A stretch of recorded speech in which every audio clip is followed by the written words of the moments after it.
मेरो ID monetise छ नि त, त्यही भएर मेरो मन्थली इन्कम हेर्नु त। तपाईँहरूलाई मैले बारम्बार भनिरहेको छु आइडी मोनेटाइज गर्नु, पैसा कमाउनु भनेर। तपाईँहरू बुझ्दै बुझ्नुहुन्न। एउटा काम गर्ने, आइडी मोनेटाइज गर्ने, पैसा कमाउने के। ल गाइस, यदि तपाईँहरू पनि टिकटक मोनेटाइज गर्न चाहनुहुन्छ अथवा भ्युजबाट पैसा कमाउन चाहनुहुन्छ भने मलाई व्हाट्सएपमा मेसेज गर्न सक्नुहुन्छ।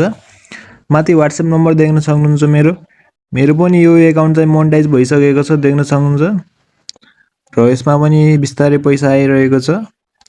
र यदि तपाईँहरूलाई पनि जापानको टिकटक एकाउन्ट अथवा मोनेटाइज हुने टिकटक एकाउन्ट चाहिन्छ अथवा मोनेटाइज भइसकेको टिकटक एकाउन्ट चाहिन्छ भने मलाई व्हाट्सएपमा मेसेज गर्नु होला। मेरो व्हाट्सएप नम्बर चाहिँ माथि स्क्रिनमा देख्न सक्नुहुन्छ। टिकटक मोनेटाइज भएपछि चाहिँ तपाईँको भिडियोमा पैसा आउँछ, त्यसैले तपाईँहरू लाइभ बसेर गिफ्टबाट आएको पैसा हैन कि यो भ्युज अनुसारको पैसा आएको। देख्न सक्नुहुन्छ यहाँ 418 भ्युजको मेरो $0.13 आएको छ। त्यसको मतलब 400 भ्युजमा मेरो चाहिँ 20 रुपैयाँ जति आएको छ। यदि तपाईँको भिडियो भाइरल भयो भने अझै धेरै पैसा आउन सक्छ, त्यसैले छिटो मोनेटाइज गर्नुहोस्।